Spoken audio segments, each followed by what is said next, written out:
everyone, welcome back. It is the Dani Dot Podcast. Can I just start this pod by saying, what is up with Mokona's caramel coffee blend? I know that might be really weird to start talking about straight off the bat. However, I am not a coffee connoisseur, nor am I someone that deep dives on the whole making of a great cup of coffee, but I thought I'd splurge and get the Mokona caramel coffee blend. I am disappointed and I'm kind of a little bit weirded out by the whole thing, to be fair. Is it always meant to have like this weird oily top to it? Yeah, I'm sitting here looking at this cup right now and all I can think is that the coffee had maybe like a coating or something on top, I don't know, but it's gross. Does this mean I get to email Mokona and be like, what the fuck? Because for someone like me who was kind of excited to get a Mokona jar and actually like own that type of coffee and, you know, enjoy it for the next month or so, it can go in the bin for all I care. No, but I need to know, can someone give me a comment or something and let me know if Mokona has done this for a while? Is this actually what we're drinking? I'm weirded out. Anyway, this is the Flatmate Podcast and I think we should deep dive right into it because there's a lot to cover. I Googled what flatting means just to sort of loop in the people that may not know. Flatting is really common in parts of Australasia, New Zealand, Oceania, whatever you want to call it. And Google states the term flatting is used to describe sharing a rental property with other people. But if you're a flatmate rather than a tenant, you may have different rights. Different rights is exactly what I had. So if we take this right back, I mean, I'm talking 2012. I was happily living in Riverside Road in Frankton. Yes, the song Riverside Motherfucker. Do, do, do, do, do, do. And my mum had started dating this guy who got made redundant and he had to move to Mackay. So she obviously followed and it was probably the first time that I thought, shit, I'm going to be out on my own and I don't know how to flat. I know how to do like basic necessity kind of things. Like I'm a bit of a domestic goddess, if I do say so myself. However, the whole, you know, getting flatmates and being the like name on the lease and actually like maintaining somebody else's house, I just couldn't fathom it. It was freaking me out. So obviously, Mum gave me quite a significant time period to get all my ducks in a row and to get myself organised. I had never not lived with Mum, and it kind of frightened me. You could ask anyone that worked with me at Vodafone Queenstown back in those days. They will all tell you I turned into a bag of shit, and I don't know. I was just this emotional, weepy mess because I didn't want to be in different countries from my mum, but I also didn't know what flatting was. And, you know, I'd never done a gap year and been, I don't know, out flatting and studying and whatnot. So it was completely foreign and I was not impressed. So I started searching for houses to live in and it kind of got a little bit exciting. I always consider a hurdle in your life as something that you can shop for. It could be anything from a car breaking down to shopping for your next property to live in. You kind of have to be excited about a little portion of it. Am I wrong? So for me, it was one of these really great things where Queenstown is stunning. So I was a little bit like, okay, this isn't going to be as bad as I thought. So I ended up in this property in Sunshine Bay in the arse end of like Fern Hill, and the view was stunning. All I can really remember is that it was a 3-bedroom, 2-bathroom, $300 a week. And I started reaching out for potential flatmates. And a good friend of mine who had a younger brother living in Queenstown just sort of reached out and said, hey, look, my brother could live with you. He's a really cool guy. He has, you know, been studying in Dunedin. He's done the whole flatting thing. He knows what's up. And I'm thinking, oh, yeah, this will be all right because at least he could guide me. It'll be fine. So that was 1 out of 3. Well, me, him, and somebody else. So the randomest thing that happened, and I have actually reached out to all my past flatmates for a bit of verbatim about, you know, what they enjoyed living with me and all the bits and pieces. We absolutely forgot that the first flatmate that actually lived with us was on New Zealand's Next Top Model. And this is way back when we hadn't even really moved into the property, let alone had furniture. So this poor girl was sleeping on this foam piece of sponge on the floor of one of these rooms, and I was charging her, I can't even remember, $125, $150 a week to do so. That's not including power, and the whole power thing, that's a whole different story. However, I was kind of gathering a bit of furniture and getting myself organized. I was freaking out about the potential of living and maintaining this and being, responsible. That was the big thing. I was like, I'm not ready for that. I just want to go out and get drunk and just, fall into the house where I know mum could put me a good cooked meal on the table and it'll be fine. So, no. And it was really interesting because once I reached out to all my past flatties that were half decent, one of the stories that came back was the time that we'd only been in the house for about a week, and he came home from work, and I was sitting on the kitchen floor crying my eyes out because we got our first power bill and I didn't know how to pay it. But I suppose we've all been there. It's not like it's, none of us go through these types of motions. So the New Zealand's Next Top Model flatmate, she didn't last that long, to be quite honest. I think it's actually because she bombed out of the actual competition and she went back home to Auckland. I don't know. So lo and behold, we had this little terror of a flattie next, and she was carnage. The house was actually 2-story. So I was upstairs with the landing, living room, kitchen, my master bedroom, and this stunning master bathroom that had a spa bath. And downstairs was my male flatmate and this crazy chaotic chick, which that room that she was in, if I knew then what I know now about that bedroom, it was the room that only ever housed the lunatics. And so I've actually counted that over the past 2.5 years of flatting in that house, we had 17 flatmates. Some came and went and some came back again, but 17 essential people contributing to the rent. So chaos. But this young chick, she was just, I don't even know why I put this advert in the local rag to get flatties, because you're going to get some weird characters. So not only did she smash the casserole dish lid, but she hid the evidence, which also triggered me as to what else she was breaking around the house. But no, it actually led on to some really great people after her. I think I sort of upped my ante as to who I was going to have in my home, and I started being a little bit of a nitpicker. That's not to say that one of my flatmates, he was from Chile, and we did get him in the house just because he was beautiful to look at. I'm not going to lie, there was a flattie that was hot, and so we had to have him. However, he did start having his girlfriend over, and that was causing enough drama. But no, it was such an amazing time in my life that I grew up a lot, and I wrote down a couple of things. Obviously, I've had a few questions come through, like how did they end up flatting? Well, mum moved to Mackay. The whole process of learning how to screen people that you wanted to live with, that was really important. So the old Lakes Weekly Bulletin ads, they sort of started to up the ante as to being a little bit more, I don't know, informative. Don't apply if you are shit, if you can't pay rent, if you don't know how to budget. And one thing that I actually forget that I even mentioned was that bills weren't included. So I sucked at that part because I felt bad, and I kind of didn't want to ever pass out the text message that stated, hey, look, guys, we're actually overdue on this. Hey, guys, we're, splitting the power into thirds, even though people were neither here nor there. People were barely ever at the house. It was just chaos. But then obviously the next step was the cleanliness. And when you maintain a house with multiple people, there's a few things that go a little bit wonky.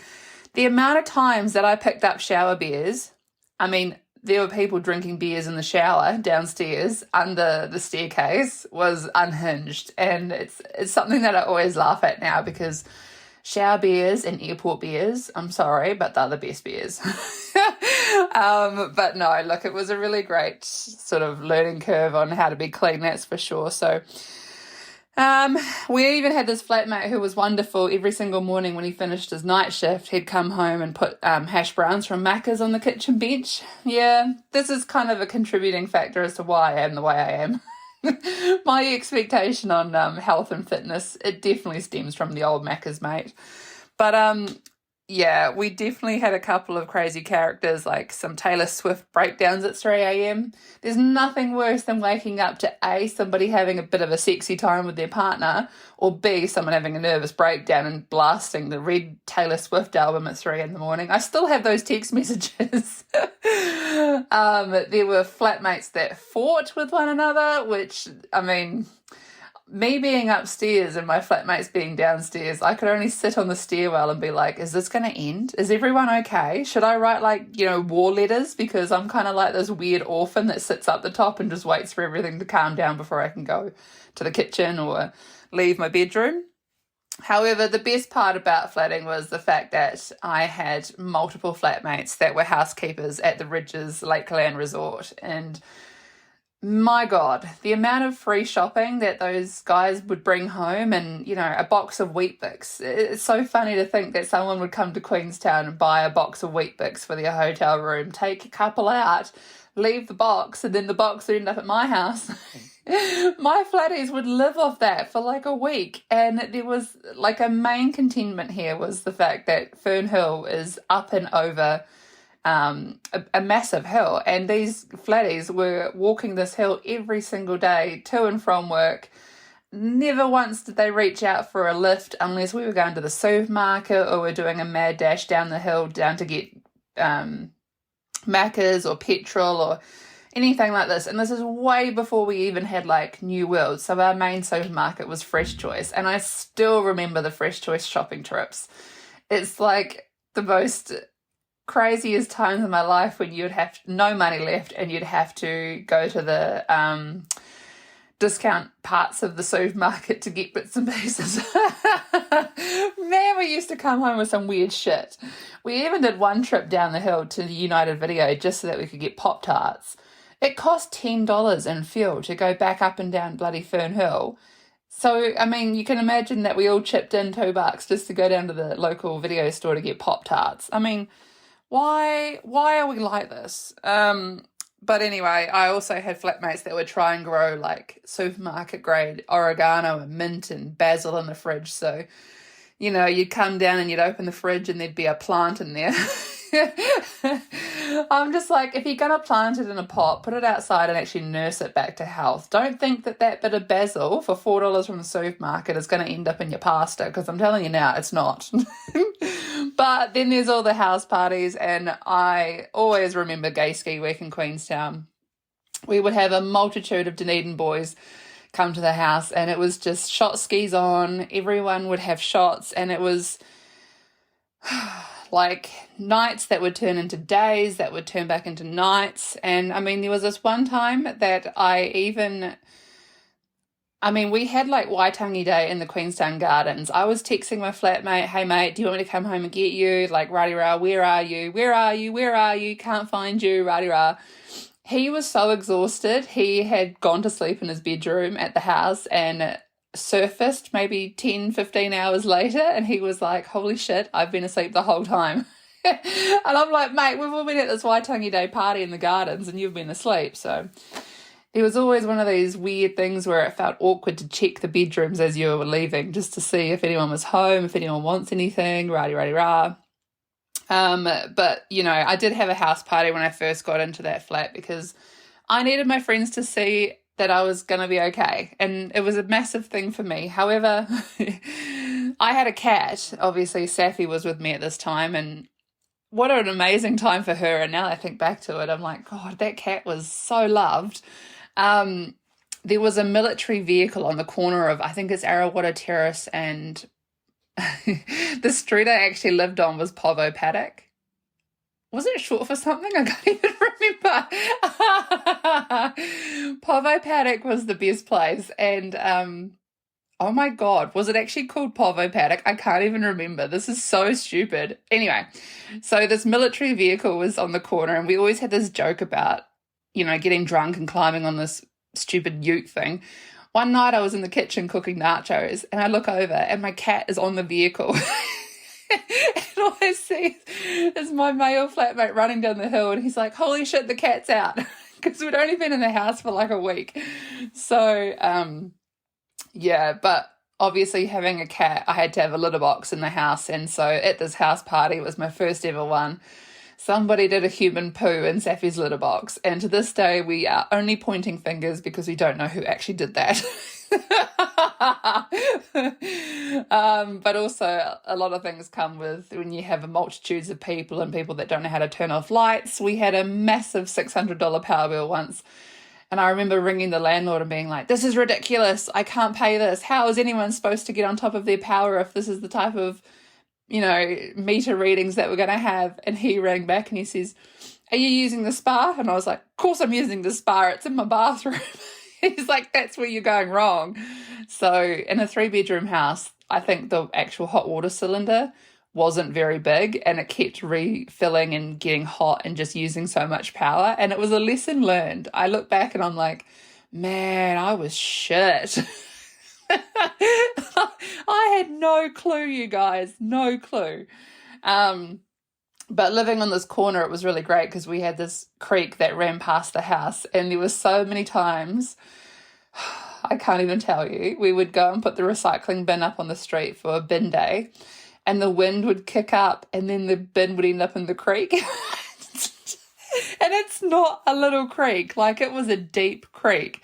We'd have to climb down these hills and go through the creek sludge and bring up all of our recycling and put it in the bin and put it back on the corner like nothing had happened.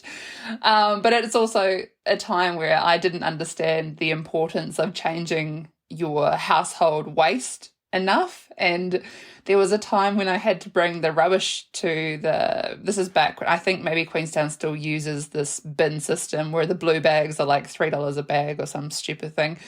You had to put your rubbish in a particular coloured bag to put it out on the street to be collected.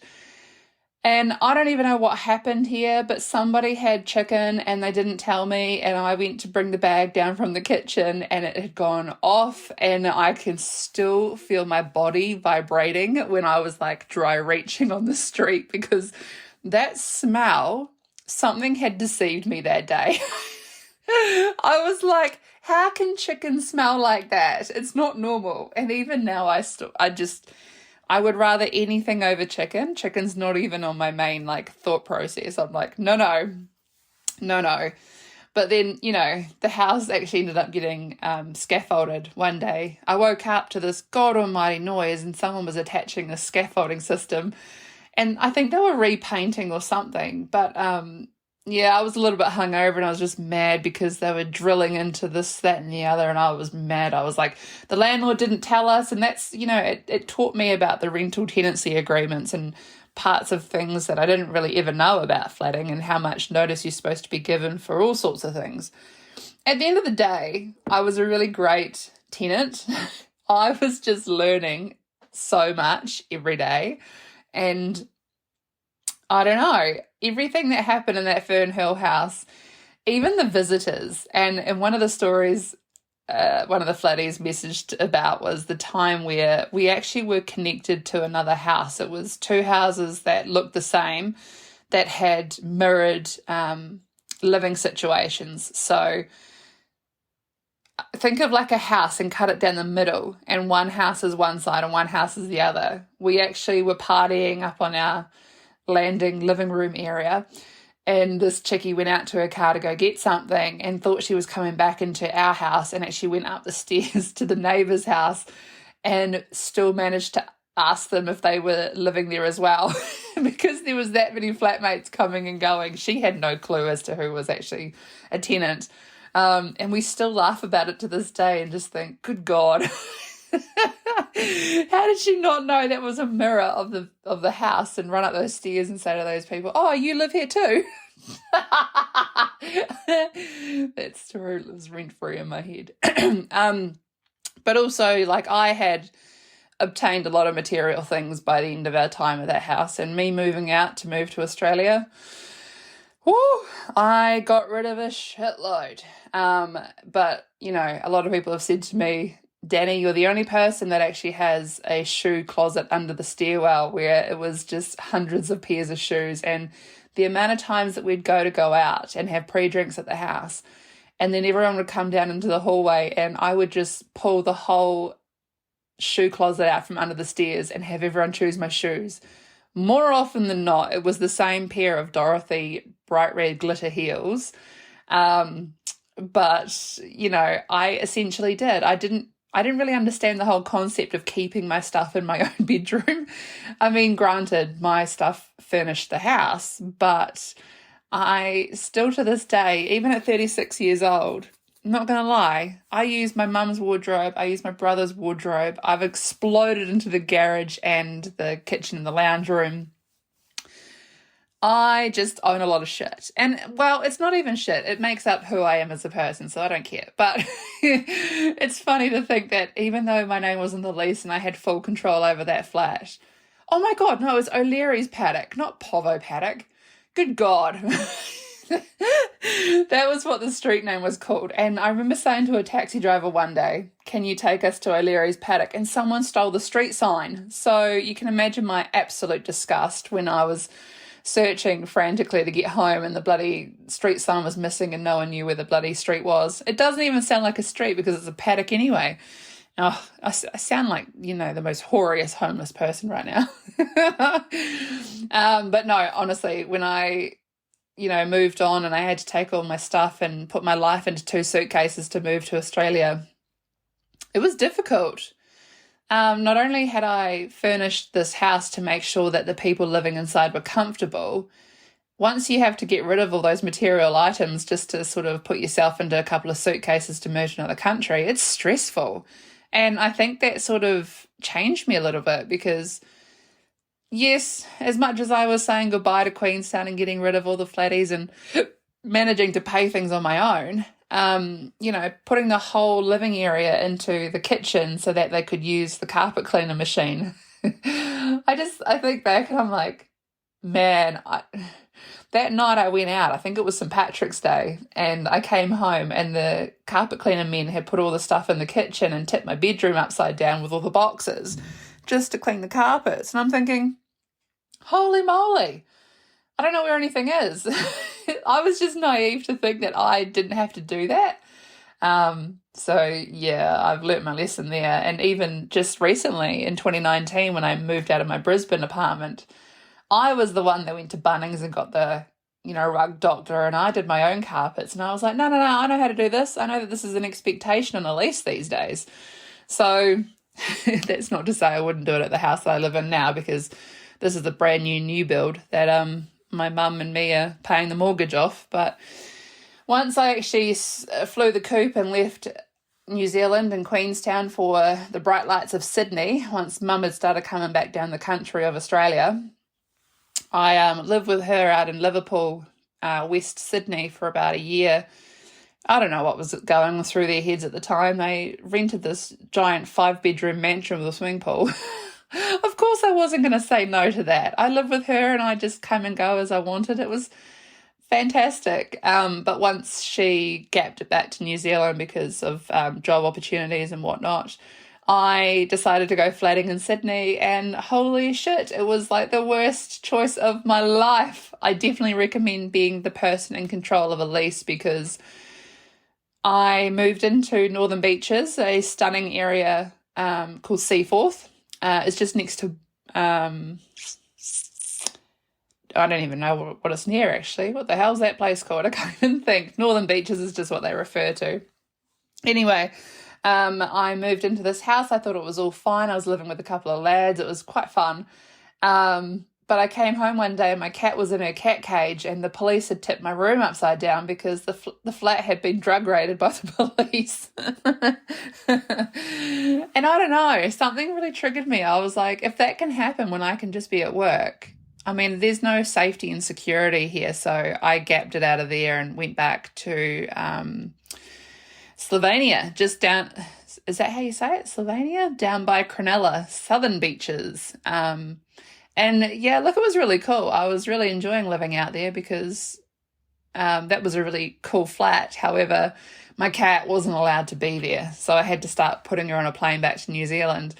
And it just so happened I had her up my hoodie and I was in the elevator and no one could tell she was there. I was hiding her very well. And then all of a sudden I felt something and I moved the hoodie and a poo fell out. And this guy in the lift just looked at me and I was like, oh, fuck. So I decided once my cat had ended up back in Queenstown that I was going to fly my mum and my brother and myself to Bali. It was $99 each way from Sydney.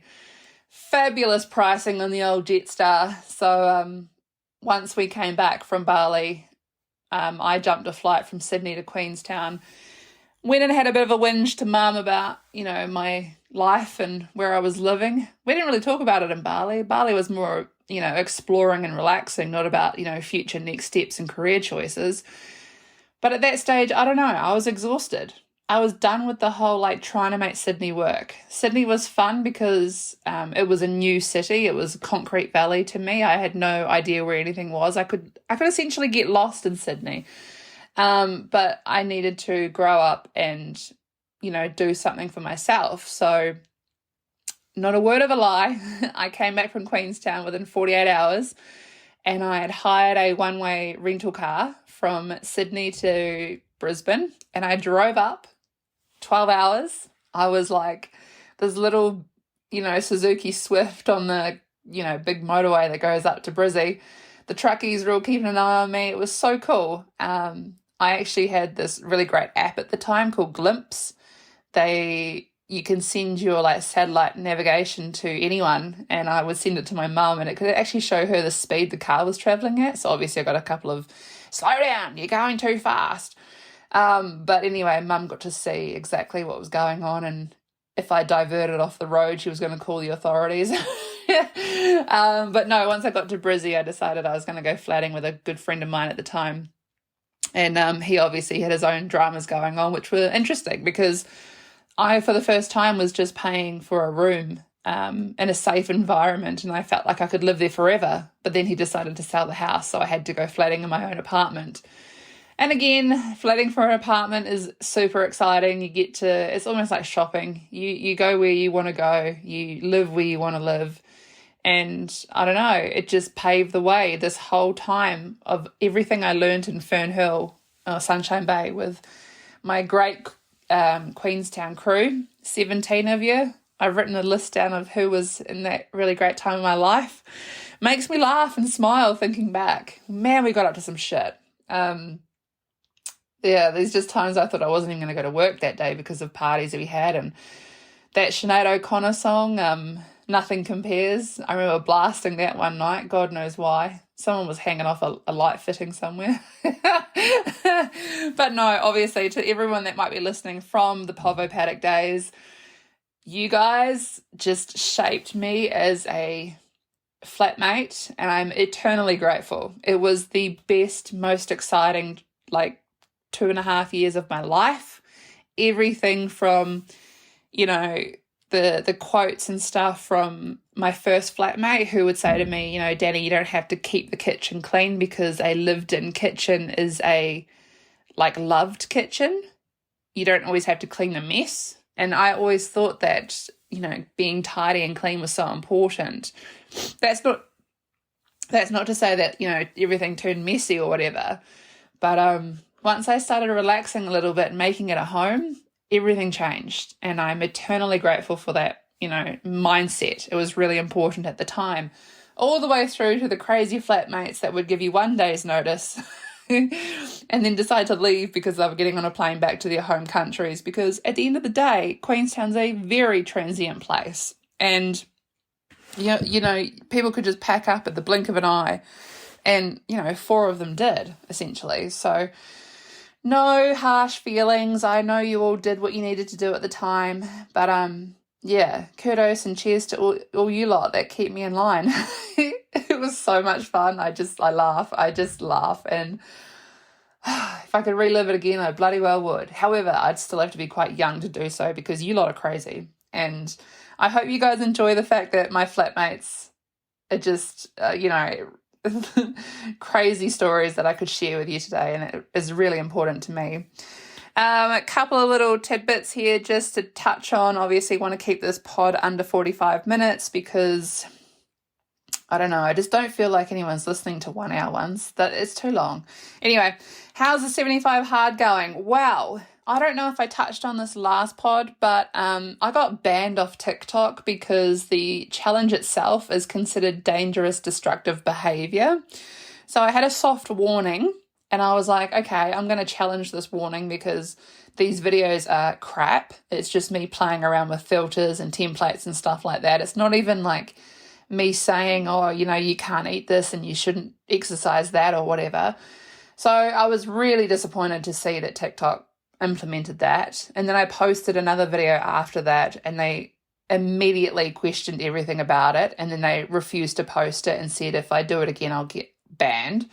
So now I'm just sitting here like I'm scared. I don't want to vlog any of it. And now I think we're like almost 20 days in, and do you know what the funny thing is, and I've had a lot of people say this, once you get going with 75 hard, it's really exciting, and the changes have been so good, you guys, that maybe it's not worth sharing. I am actually thinking about going underground in April and just smashing this out, because the changes that are happening to my body are like, you got to remember, this is my 6th week with my personal trainer, so obviously I'm already ahead of the game.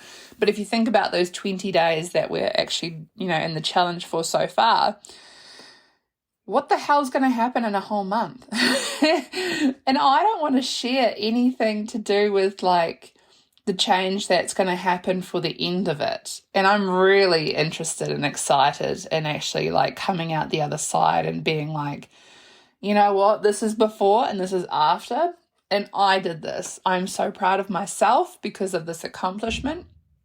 And even so far, I messaged my trainer only on Sunday, and I said, my actual surgeon, I caught up with him, and he says, for the most high-risk patient, because of my blood clot situation, I am the most boringest recovery, and it's been flawless. And I'm back into strength training and being like normal with my workouts again. And I looked at him and I said, I haven't stopped since I've had the surgery, to be quite honest. I've been an active recovery person. And I'm so proud of the gains that I've made with my own physical appearance, that nothing can stop me. Nothing. And the only thing that I would bomb out about and actually present myself on social media like visually is if I wasn't doing this challenge anymore, and it's like, well, who cares? But I 100% see myself finishing it. It has been just this massive leverage in my life. Things are becoming easier. I'm lifting things that I'm like, man, that was hard like 2 weeks ago. Now it's not. My actual diet itself, for some strange reason, is just normal. There's no diet. It's a lifestyle choice, and I'm happy that I made it. But the food isn't hard to wrap your head around. I'm not measuring anything, and that was really important at the start, was that I was told, do not, under any circumstance, like hyper-focus on anything to do with food, because obviously being on keto in 2020 changed a lot of my eating habits. So over the weekend, I did a massive digital detox, and I deleted everything on my phone or saved anywhere that was to do with keto, because I just don't believe I was ever happy doing that. However, I have now turned a corner in my life where what I am doing and what I have been taught is working for me. And I don't know. Why should you hang on to past things? Like, this is a year's worth of recipes of stuff where I was just absolutely like needing to have the cheat fake away version of something. When you eat keto, you have minimal carbs. So you're always trying to look for that like burger bun that has the lowest carbs and whatever. What I've been taught in the last almost 2 months and what I need to look for on a nutritional label, I am managing this without even like worrying too much, and it's actually working out for me. So for my own quality of life, I've deleted everything to do with keto because that's just not for me. And yeah, I probably will go quiet in April because that just builds the excitement, you know, and people are so excited to see what this is going to look like on the other side because my dedication and actual like motivation has been huge. On the digital side of things, I have just finished 2 new courses. One is the Ultimate Branding course, which is faceless marketing, which I told you guys is an upcoming thing. It's massive. Everyone wants to be a part of the fact that you can make money without showing your face. The other day I counted on my phone, I had 19 video editing apps. That's a joke. What are these? Are these like emotional bloody attachment apps that I have to test out and see, you know, if they work or whatever? The whole digital side of things is just, it's trial and error, and you have to, I don't know, just test everything. So I was looking at it and I thought, oh my God, I've almost got 20 video editing apps and I'm not even the best at video editing. So God, why are they all different? But anyway, the whole like mindset around it is that you've got to spend money to make money. And that's something that I'm doing at the moment. I'm spending money to buy all these things to make myself comfortable in the learning space. But I tell you what, it's been interesting. This weekend I'm actually taking a massive break in a sense of I won't really be home. I'll be here, but not really. We've got Warbirds over Wanaka. Yesterday, the F-16 fighter jets landed in Christchurch with the accompaniment of a stratotanker, which is the fuel source. There was reason to believe it was coming from Japan. However, it might have been established from Indonesia. And I tell you, it was so nice to see the people of Christchurch where the jets did a flyover and came in and put on a bit of a show for them. And I thought, you know what? Planes make people happy. You know, they're loud, they're fun, it's exciting. I, for one, have really enjoyed this past weekend. I was actually watching TV in bed. It was like 1 o'clock on Saturday, or yeah, I think it was Saturday. My brother rang and he went, "Get out of bed, you've got a visitor." And I said, "Jesus, I haven't even got like into clothing. I'm sitting here in PJs. And he says, no, Hercules is coming down the lake. You've got to get up and get outside." And I was like, oh my God. So this massive like Antarctica looking bloody military Hercules plane flew over the house. And my poor neighbours, I was like a screaming maniac. Oh my God.